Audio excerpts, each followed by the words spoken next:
Whenever there was a manpower shortage, there was a need to turn to, if you will, woman power.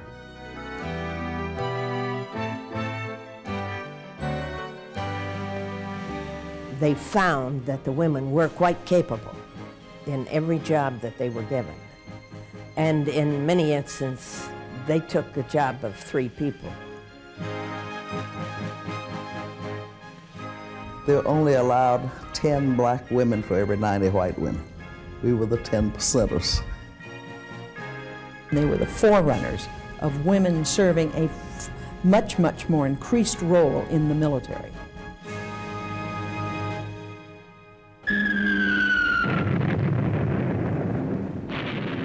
In 1941, America was at war, and it soon became clear that this war required a total effort. More and more soldiers were needed not only to fight overseas, but to back up the war effort here at home. In May of 1942, for the first time in history, Congress established a Women's Army Auxiliary Corps to be disbanded 6 months after the war. The Congress, the Army, and our nation didn't know it at the time, but we were on our way toward giving women a permanent place in the U.S. military.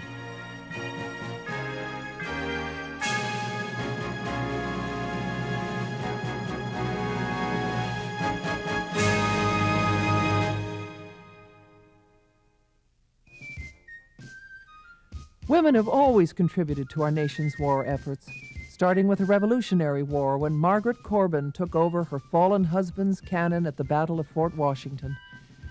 During the Civil War, some women even dressed up as men in order to join the Army and fight. Throughout our nation's early history, women helped out during wartime, but always in a civilian capacity. It wasn't until 1901 that Congress established the Nurse Corps as an auxiliary of the Army. 7 years later, it established the Navy Nurse Corps. But not until World War I did the military start recruiting women on a large scale. At the beginning of World War I, it became very clear to the Secretary of the Navy, particularly, that there was going to be a severe manpower shortage for World War I. Women had almost taken over the operation of offices in the civilian labor force. And he saw no reason why women should not be allowed to serve in the Navy and do those same jobs. So he asked his people, is there any reason why why a yeoman has to be a man? And the response of his lawyers was no. So he said, well, let's enlist women, we'll have the best clerical workforce we could ever have, which he did. The Navy authorized the enlistment of women in March 1917. And 12,000 answered the call to serve. And just before the end of the war, severe manpower shortages led the Marines to accept women as well. The Army, however, continued to resist. But during World War II, when the need for personnel became more and more urgent, the Army had no choice but to consider allowing women to serve. Civilian women covered some of the Army's administrative jobs, but coordination was difficult, as civilian contractors were not subject to military control. In 1942, Congress passed a bill establishing the Women's Army Auxiliary Corps. Congress envisioned a temporary corps of women who would cover certain stateside jobs, thus freeing up men to fight overseas. Oh, heavens, there was no question at all. There was a need for women in the military, and there was only one answer. All the boys were going. Why not we? You know, there was a job to be done. We didn't know what that job was, but the Army said there was a need, so we responded. No question. Ovida Kalpabi was chosen to be the first director of the new corps. She struggled against shortages of material and labor, as well as the indifference and obstruction of old-line Army bureaucrats. The Army set up the first Auxiliary Corps Training Center at Fort Des Moines, Iowa, and recruits started pouring in. Both the Army and the new recruits had some adjusting to do. It was a case where we were learning a great deal, but so were the men. We were learning about the Army, and the men were learning about women. As far as the women were concerned, they were there to do a job. The women responded so quickly that the quartermaster at that time doing all this uniform business, they couldn't get the uniforms in the system fast enough. You had to start from scratch. First you had to decide what they were going to look like, and then you had to get the material and all this sort of business. So that was our very first challenge, was to get uniforms on the people. We didn't have any clothes, not military clothes. We wore the big old men's trench coats, the heavy coats. And I guess it was kind of funny. After we were there for some time, they sent the cavalry in to train us. These cavalry men came in with their boots and their hats, and they knew their career had gone to hell. Despite these initial difficulties, the flow of new recruits continued to swell. Training centers opened up in Daytona Beach, Florida, Fort Oglethorpe, Georgia, Fort Devens, Massachusetts, Camps Polk and Ruston in Louisiana, and Camp Monticello in Arkansas. By November 1942, 25,000 women had enlisted, and the Army had met its target recruiting goal 6 months in advance. Soon afterwards, the Army set a new goal for June 1943, 130,000 women. Candidates had to be between the ages of 21 and 45, and only 10 out of every 90 women recruits could be black. Well, you know, you were so young, and coming out of college, there were a whole bunch of college women, white and black, who had probably never run into them. I'm not even sure if we knew what segregation was, except we knew you were not allowed to. It was one of those strange things. You could work together, you could march together, but they didn't like for you to eat together. Everyone got so mad that they decided that maybe they'd make everyone stand up. Nobody objected to standing side by side eating a hot dog. But if you sat down in a social atmosphere, that was just taboo. In some instances where you had black WAACs and white WAACs on the same post, a lot of the girls, white girls, were Southern girls, and they weren't used to working with blacks. They got to be friends, and some of them are friends today. And they didn't turn loose that friendship. And it made them understand that the fact that you were black or they were white had nothing to do with what was inside of you. And they got to enjoy each other. And believe me, they would stick together. Oh, yes. The flow of new recruits slowed down during a slander campaign against the Corps that started among Army men and soon spread around the country. Members of the Corps became the subject of obscene jokes, and rumors got around about their moral character and behavior. For some reason, civilians put a stigma on it, that you were in there just to find a man and go out and party and have a good time. And it just wasn't that at all. Everyone that I was with was a pretty dedicated person. Initially, the Army offered women only 4 job opportunities: clerk, typist, driver, or cook. This was disappointing to many women who thought their civilian skills would benefit the service. But it wasn't long before the Army started to take advantage of the women's wide range of expertise. Starting back in 1942, we were limited in the number of jobs we could do, of course. And as the women were on the job and just extended in the various units, where need came up and the women filled the need, there was no question the requisitions began coming in for many, many jobs that women were not originally intended for. And that stretched out, of course, over the years. The high quality of recruits made the Auxiliary Corps a solid success. But over time, the Army saw that the women's auxiliary status would not work in the long run. The Army had limited jurisdiction over the Corps since the women were neither in nor out of the service. This required a separate set of regulations and policies. Auxiliaries could not receive overseas pay or government life insurance, and women didn't have the same legal protection if they were injured or captured overseas. General George Marshall knew it was time for a change and asked Congress to give the Corps military status. It took 6 months of debate and compromise before Congress finally passed a bill on July 1st, 1943, establishing the Women's Army Corps. 4 days later, Ovida Culpabi became its director and the first women colonel in the United States Army. This word to you is in a sense a hail and farewell. A farewell to the members of the Women's Army Auxiliary Corps, and a hail to the members of the Women's Army Corps. You have written a fine page in the history of women at war, in this war of survival. There are other pages to write before we can say as women, mission accomplished. When the Auxiliary Corps was abolished, 75% of its officers and enlisted women volunteered for service in the new Women's Army Corps, and the women's new status led to improved recruitment. Members of the new corps, known as WAACs, had the opportunity to fill any position outside of combat that they were physically fit to perform. WAACs started using their civilian skills such as mathematics and communications, and they received any extra training they needed to hold positions such as postal worker, mechanic, weather observer, photographer, and parachute rigger.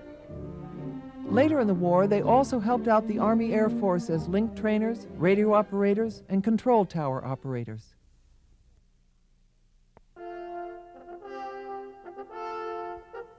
WAACs were also assigned overseas, mostly in Europe, North Africa, Southeast Asia, and the Southwest Pacific. WAACs proved they could work just as effectively close to the conflicts as they did on the home front. Going over to England, they were just ready to tackle anything that came along. We never knew what the next day was going to bring, but it was all right. We were ready for it. And the 1st Battalion was assigned to the 8th Air Force. And as soon as we got to England, we broke up the battalion and assigned them to the various air divisions and air units in England. So they covered all the way from London to many of the air bases in the country. Of course, they were there under the buzz bombs, the V-1s and V-2s and so on, and responded just as we expected them to do. Just on the job, nobody ever asked for transfer to a safe billet. Well, it was scary. The winter of the Battle of the Bulge was in, I believe this was in '44, and we were in Dijon at that time. And it was a really snowy, heavy snow. And the officers came to work one day, all carrying a pistol, and the GIs all came carrying their M16s, I think it was at that time. And we, nothing. Because we had not been taught any kind of, we had had no training of any kind in the handling of weapons. As far as combat was concerned, that was an interesting situation too, because before we shipped out for France from England, we had to wait while they were preparing, of course, for the invasion, the greatest invasion that the world had ever known. And while we were waiting, they offered the women an opportunity to be trained for sharpshooting. And it was quite interesting because the women just flocked there to the training. And interesting too, because there were a few of the women who were better shots than their trainers. But when Washington heard about it, we had a cease and desist. They said no women were going to train for anything of that kind. And it was just out of the question. We were ready. The Army wasn't. As the conflict wore on, the number of WAAC recruits continued to decrease, and the Army never met its target goal of 150,000. Still, by VE Day 1945, almost 100,000 women had joined the Women's Army Corps, and WAACs had served in every theater of the war. Almost everyone had been won over by the WAAC's performance, even those who had been skeptical. But when General Eisenhower proposed that WAACs become a permanent part of the Army, he was met with stiff opposition. It started out with General Eisenhower saying he wanted the WAACs permanently in the Army. There was a lot of opposition to it in the Pentagon and really throughout the rest of the Army. You know, they thought it was all right for women to be in the Army so long as there was a great emergency and there was a war on and things like that. But I think most of the men of the Army, and perhaps the women as well, thought that the WAACs should go home after World War II ended. Remember, we joined up for the duration of the war plus 6 months. So there was no thought in the early days of the WAAC that we would ever stay in. And it wasn't until about 4 years later that word, you know, was running around, rumors, you know, running around, and especially when General Eisenhower came back to be the Chief of Staff of the Army. And he thought, this is silly. Why are we letting all these women go home? In early 1946, despite widespread opposition, General Eisenhower and others pushed for new legislation to give the Women's Army Corps regular Army and Reserve status. Over the next 2 years, a bill was amended and incorporated with similar bills from the other main branches of the military. Congresswoman Edith Norris Rogers was one of the many who spoke out in favor of the legislation. After much debate, many changes, and hard work, especially on the part of Colonel Halloran and the other women directors, the Women's Armed Services Integration Act finally passed on June 2, 1948. For the first time in history, women were granted regular and reserve status in the Army, Navy, Air Force, and Marines. Even so, women still did not have the same career opportunities as men. But WAACs, and especially their commanders, appreciated the new networking available to them. The director of the Corps enjoyed new power as advisor to both the Chief of Staff and the Secretary of the Army. If you wrote a paper in the Pentagon to go up to the top, nobody could stop it. They could recommend disapproval, but they couldn't stop it because of the position of this woman. And we could take our complaints, or we could take our thank yous, you know, or whatever we had, right to the top of the building.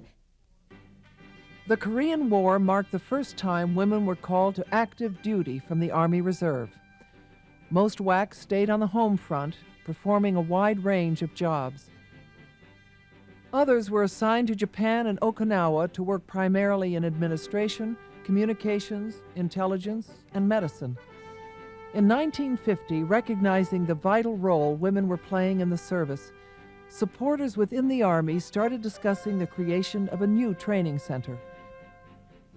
And in 1954, their vision was realized, a new center at Fort McClellan, Alabama.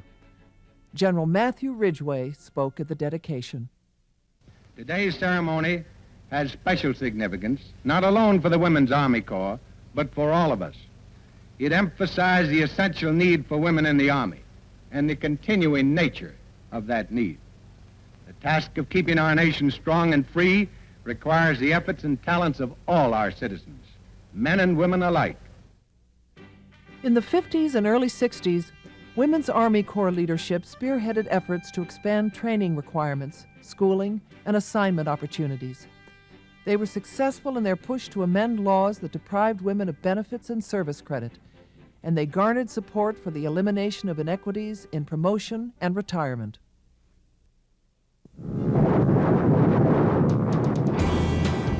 By the time the Vietnam War started, the Women's Army Corps had resolved many of its problems and was presenting a positive image to the public.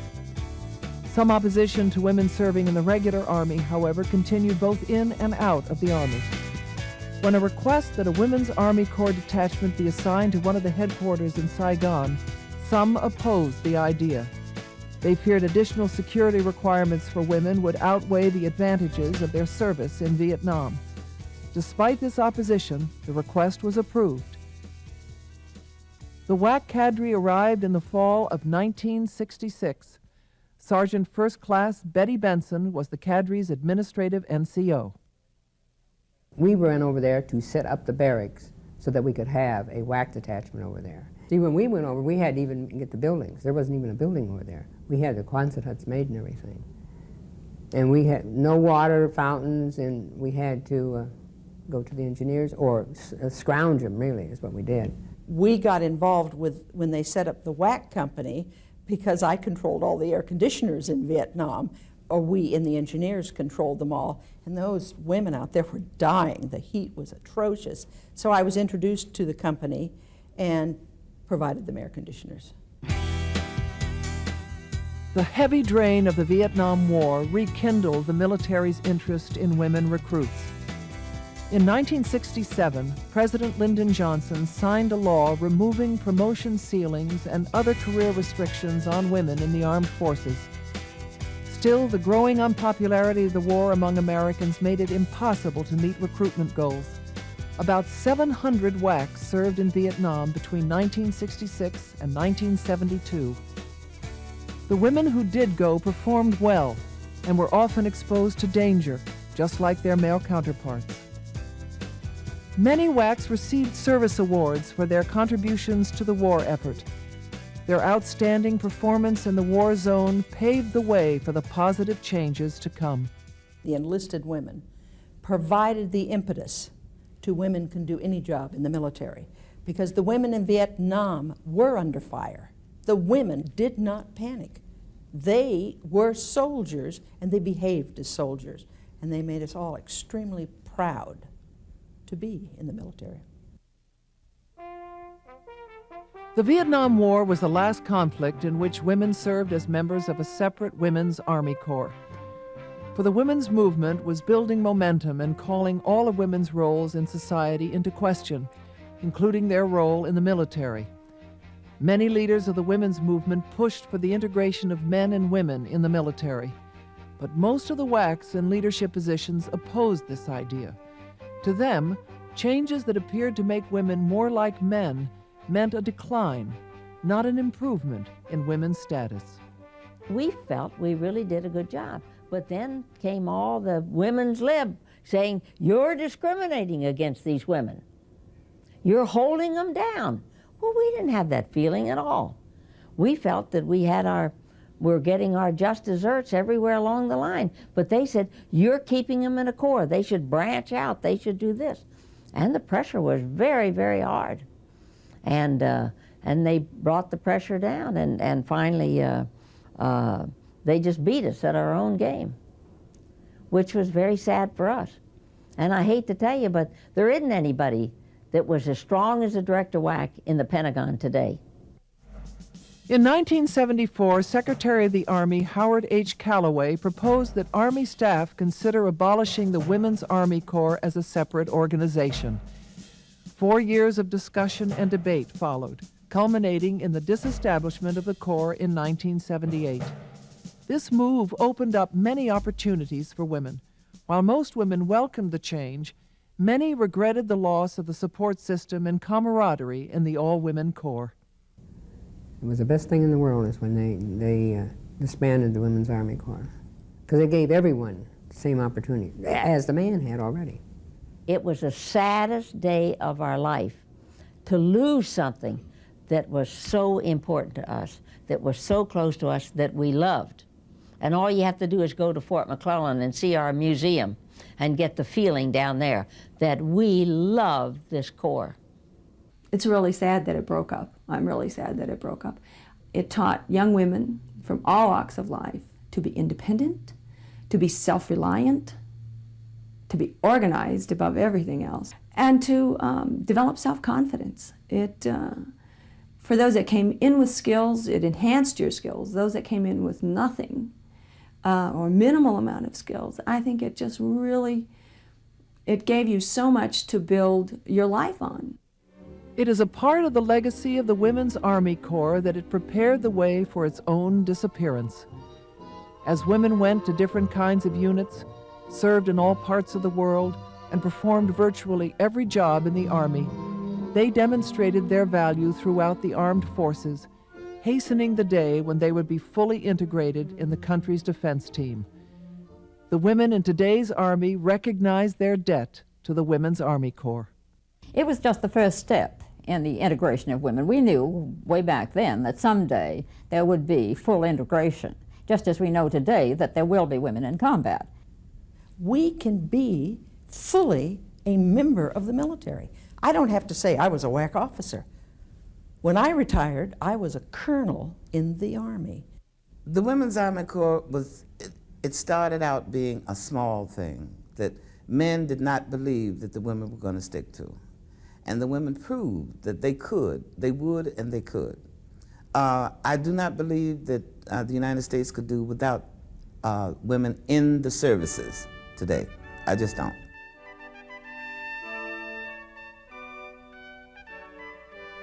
There are still many issues to be resolved regarding women in the Army. While the Air Force has permitted women to fly combat missions, the Army is not yet ready to assign women to infantry and armor units, nor special operations. The distinction between combat and non-combat duty, however, grows more and more vague with every change in technology and even with every battlefield.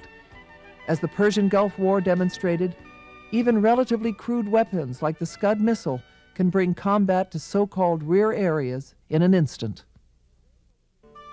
The debate over the extent of women's roles in the Army goes on. But one thing is for certain. Women will continue to prove their worth in the armed forces just as they have in the past, by performing their duties with excellence and by playing a vital role in ensuring freedom and democracy for generations to come.